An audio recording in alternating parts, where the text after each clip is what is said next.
Alright, the last platform I played for the show was Ninja Gaiden, so I need something easier to complete this time. Maybe something I'm familiar with. Yeah, I guess I could do that. I'm more familiar with Rayman, so how bad could this really be?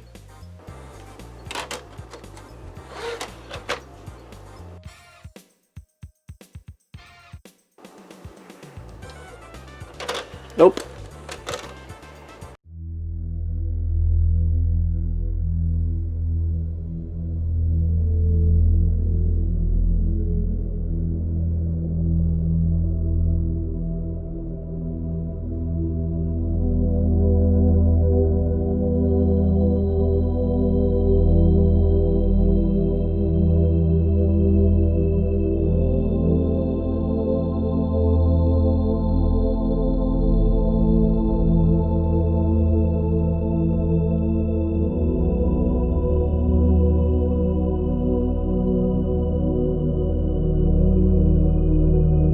Rayman, the only franchise that's still consistently making consistently great 2D platformers.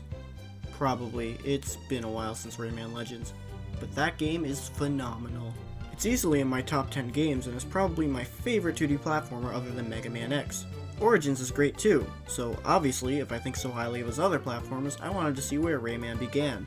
It all started here, with the PS1 and other consoles that will not be mentioned. Congratulations, Rayman! You're the first game I'm covering on the show that can't be played on a Nintendo console. It was supposed to be, but the SNES wasn't powerful enough. Look at me, I'm Rayman. The Super Nintendo isn't good enough for me, yeah. No offense, you're still cool, but he's cooler, and he's even cooler. Rayman is a 2D platformer from a time without 2D platformers. I mean, other than Mega Man, I don't think there were any series still making 2D games. Even Rayman became 3D in a couple of years. It was the era of 3D after all. I generally prefer 2D platformers over 3D ones, but when a good 3D platformer is good, it's really good. Let's get back to Rayman. Here's the plot. The Great Protoon is the thing keeping balance in the world of Rayman, I guess. But the Great Protoon is soon kidnapped by the evil Mr. Dark. Yep, that's his name. Mr. Dark. I'm pretty sure I could come up with a better villain name than that. That is saying something. Mr. Dark's forces kidnap the Electoons, which are protected by the Great Protoon. Rayman is tasked with freeing the Electoons and rescuing the Great Protoon. Rayman's moveset is simple. You can move, jump. Yeah, that's it. Of course, you do get more later on, but at the start, you don't even have anything to defend yourself with. Though that isn't a problem, since this level is designed around that idea, and clearing it gives you the ability to punch. After every 2 or so stages, you'll obtain upgrades like this. Some of the upgrades include grabbing ledges, running, things that you should have at the start of the game. Again, the game is mostly designed for this, but still, not being able to run just slows the pace down. I don't mind it all too much, but I'd rather have it than not. The world map of Rayman is non-linear, which is dumb because you need all the upgrades to beat the game. And then the game stops being non-linear after the first 2 worlds, so what was the point of it being non-linear in the first place? You could make a case that so you could play the easier levels first, but the first level of the second world is way harder than anything in the first. The controls from Rayman are good, better than 2 of the 3 games I previously reviewed that they matter in. There's only one real issue I have with the controls, but it definitely doesn't feel anywhere near as good as Mega Man X. That issue is with ducking. Occasionally I would hit down to duck, but it wouldn't respond, but I'm just gonna blame that on my 25-year-old PS1 controller. Plus, you can just use the back buttons to crawl anyways. Rayman has 18 total stages split into 6 worlds. The first 2 have 4, the next 3 have 3, and the last one has 1. The stages are split into around 2 to 4 areas, which each have a main mechanic to them. For example, Dream Forest, Stage 2, Area 1. These purple fruits on vines must be hit with your fist to make them swing back and forth. Blue Mountains, Stage 1, Area 2. You need to run away from this big stone monster and punch rocks, but avoid their debris. There are 3 types of items found in the stages. One type are these red spheres, which increase your max health from 3 to 5, but reset when you die. The second is upgrades for your punch to make it deal more damage or make it fly farther, which also reset when you die. And third, worst of all, extra lives. They're useful, of course, but this game should not have extra lives. The game starts you off with 5 continues that give you 3 lives each. If you run out of continues, it's game over for real. You have to do the entire game over again. I didn't do this because I used a code to give me 99 lives. Multiple times. I don't like it when a game forces you to start over in the first place, and this game is going to kill you a lot. Rayman, Prepare to Die Edition. Seriously, how is anyone supposed to beat this game with 15 lives total? I lost over 100 lives by the end of the second world thanks to this stupid segment. But you know what the second world does right? The visuals and music. Rayman as a whole is incredibly visually appealing. Especially in the levels, everything from the Dream Forest to Picture City looks amazing. It's honestly one of the best looking 2D games in my opinion. But it's also really weird. I have never before played a game with astronauts chasing you atop giant spoons. However, it does not have a talking purple octopus. And the music is great too. Again, Mega Man X's is better, but Rayman's soundtrack has some great pieces. Nothing really jumps out as me as something I could listen to again and again, but pretty much every song is fitting and good. Alright, let's talk about the levels. I'm pretty torn on my opinion on these. On one hand, you have challenging, creative levels with many fun designs. On the other hand...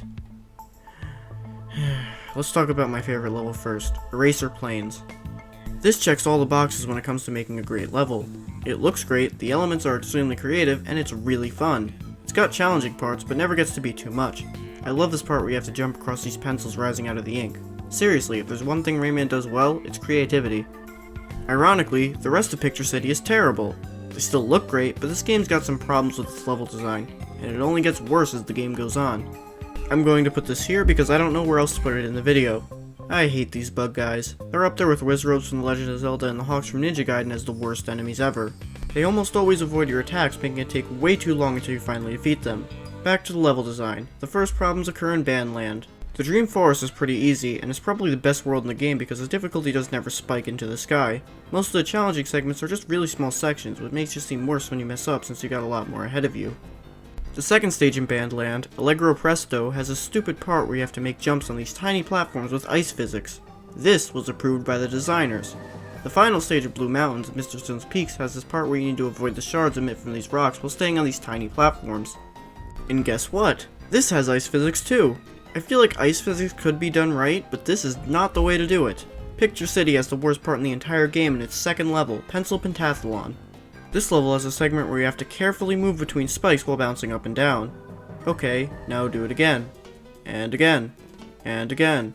And again. And again. And again. You have to do this 7 times, possibly even more.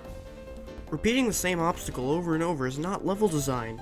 I just gave up on this level and skipped to the next with a password system. The level design is by far my biggest problem with Rayman, but it's not the only one. I don't want to say I dislike the bosses in the game, because a few are actually really good. Mr. Stone is an instance of this. His pattern isn't too long, and his attacks are well telegraphed. You even have to use his attacks to hit him. The fight is very well designed, but suffers from a problem every boss in the game does. It's long. Long boss fights aren't inherently bad, but these could go on for almost 5 minutes with no checkpoints, meaning if you die when they have 1 health left, time to start over. It's kinda dumb, and the 4th boss makes this even worse. Space Mama actually fights you in the first level of Picture City as well, and that's probably the best fight in the game. It's much shorter, there's a consistent pattern, and you're almost always able to hit her. The second battle is the opposite. It's really long, she has like 20 different attacks, sometimes the game doesn't let your punches hit, and worst of all, some of the cycles between hits can go on for over a minute. How did I beat her? I didn't. I gave up on Space Mama and Rayman as a whole. There's actually a pretty simple reason why the level design and bosses are like this though. The game was never playtested. If Ubisoft couldn't beat their game, why should I? Rayman is one of the most frustrating games to review because there's so much I absolutely love about this game. Great graphics, music, animations, themes, level ideas, and on the other hand, there's some really bad levels and bosses, not to mention the unforgiving continue system. If you can put up with those things, then you'll probably love this game. As for me, maybe I'll beat Rayman someday, but probably not anytime soon. The darkness level and boss rush we'll have to get through make that likely. Rayman 1 got criticized for being way too hard. Rayman 2, on the other hand, gets criticized for being way too easy. I'm super excited for Rayman 2.